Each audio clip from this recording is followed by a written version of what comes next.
Uh, my name is Joseph from AJ Associates, and we're speaking to the lovely Melissa.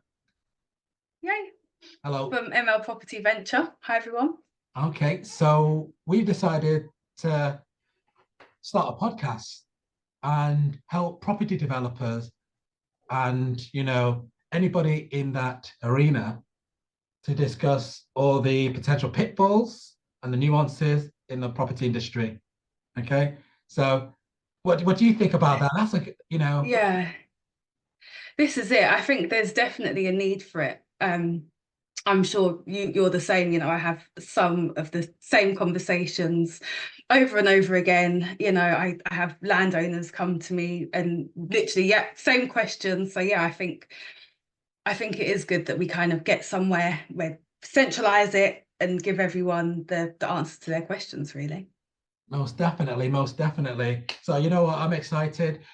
At the end of the day, we've had various conversations about Mm. starting some sort of podcast about to reach out to people in the property industry. And due to all sorts of commitments and running a business, it's just not happened. But Literally. we're going to make sure that today is the day that it actually happens and, say to our viewers, Yeah.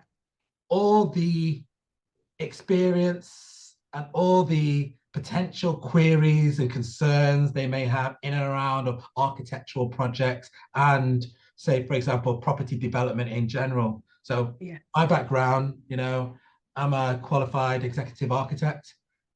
Tell me a little bit more about yourself, Melissa. Yeah, so ML Property Venture, we kind of started focusing on finding sites, well, finding properties for investors. And as time has gone on, we've started to find sites, mainly in Essex, but that seems to even be kind of branching out as well. So we have quite a few sites at the moment. And we speak to you about them. So sometimes we have landowners who have sites that don't have planning. So then we speak to Joseph's team and kind of take them through. Sometimes they want to sell with planning, and then we work with people, we work with buyers who are looking for those types of sites. So yeah, a lot of our work I feel is quite connected, really.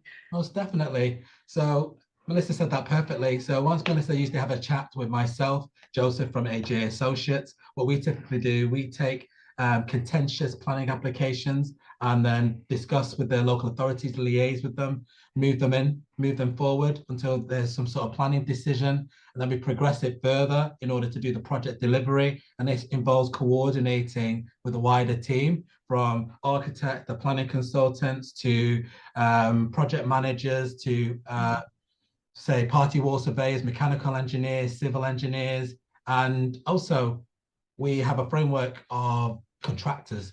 So we have a framework of 50 contractors on our framework. And say, for example, we would tender out to them for each project. We've worked on over 1,000 projects to date. And typically, we would also put together the contract administration to make sure that the owner, the client, and the contractor have a formal building contract together to make sure that the project is completed, with a commencement date and completion date, as well as a breakdown in regards to the scope of work, and as well as the quality that will be integrated in the tender package that will also be provided for building control if needs be, or the tender pack for the contractor to provide an adequate breakdown. So that's just a quick synopsis Wow. of the type of projects or the type of works that we do. But we specialize in things from commercial to residential to hospitality, even to healthcare and community centers. So it very much varies. And typically we Can I have ask? we have a lot of scenarios whereby clients may only have a certain amount of funding for a particular type of project. And then we will engage with them with a funding associate in order to get more funding, in order to do bigger projects and just think bigger, think bigger. So that's a little bit more about us, Melissa. Amazing. So can I ask, just because you do cover quite a few different areas, do you have a favorite? Do you prefer one type of project over another? The project that pays on time. Yes. For me, the most important thing is making sure that the team are busy and the team is occupied and they're cracking on with existing projects throughout their tenure. That's the most important role that I feel. So it's just something that, most people might say all sorts, but at the end of the day, architecture is a business.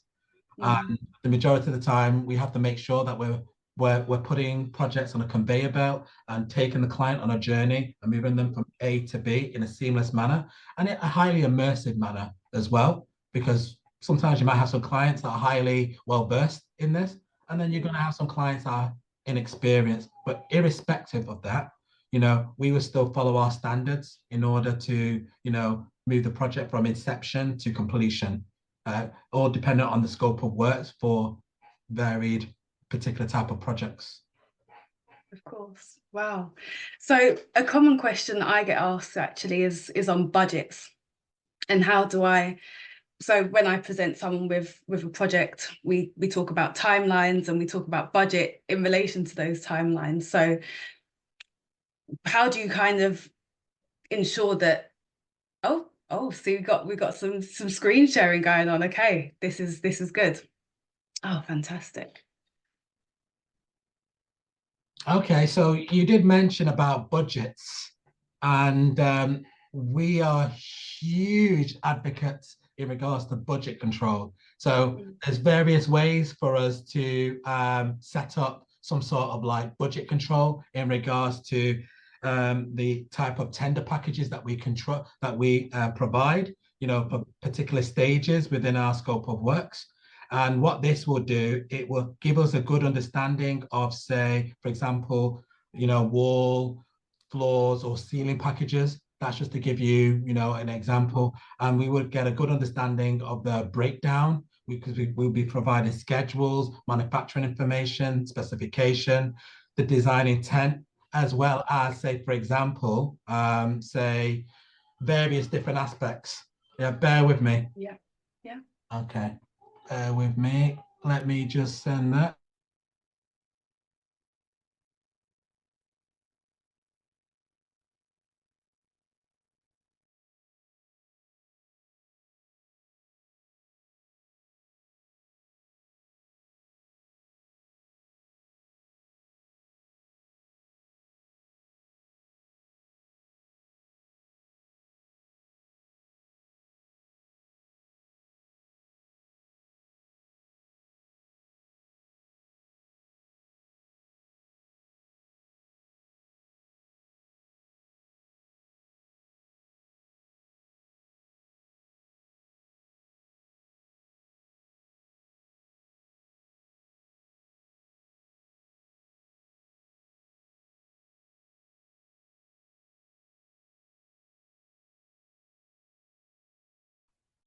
Hi, Melissa. Can you hear me? Yeah, Hello. So let me share my screen again. yeah. Bear with me. All righty then. So, in regards to budget sorcery, there's various different ways of achieving this goal. Mm, The main thing is just project management in relation to this and coordination. So ideally, we always like to be quite pedantic with our tender packages that we send to prospective contractors that are on the framework. And we would be expecting like a detailed breakdown of, say, all the various schedules that we have within this tender package. So we know exactly how much it's going to cost. And as you can imagine, sending any project to a group of contractors is almost like going to Asda, Waitrose, or Lidl. yeah. They're all going to come back with different prices for the same scope of works that you sent them, Mm, right? So ideally, we need to guide the client and say, look, listen, I know this particular individual might have a high construction cost here with labor, all mm, right? But this guy might be a bit too low. The market value for this is X. So mm. so in a way, we have to help guide them accordingly in order to assist them along this journey. And on top of that, we also want to make sure that the expectation that the client has and what the contractor has in regards to building out that is managed. Because as you can imagine, a contractor might just want to say, I will do this in 3 months. We know that it might take them at least 9 months. So we're going to bring them on a table and say, hold on, hold on. This isn't about impressing the client. It's about honesty and the integrity of your breakdown and your commencement and completion day. Are they realistic? You know, because we worked on quite a lot of projects. So when we hear something that's a bit off, we can turn around and say, yeah, we do not feel as if it would take you that long, or you could deliver it that quick. Okay. That's interesting. Do you have those honest conversations? That's really good. Yeah. So the most important thing is just having a candid conversation, as we like to call it, highly candid. You know, no, but everybody wants everything to move in a straight line. So everything that needs to be considered prior to during the pre-construction period, during the tender process is highly important. And constructions that they have prior to construction is much better than conversation in the middle when there's a problem that needs some sort of resolution on site. Okay. Yeah. All right. Do you have any other further questions? No. All right. Okay. So that's, that's just a little brief uncovering of the mystery of creating a dream dwelling and how, various, consultants and experts can assist, the client in regards to that matter. So that's just a little bit of that. But so today was quite a nice little introduction. Mm-hmm.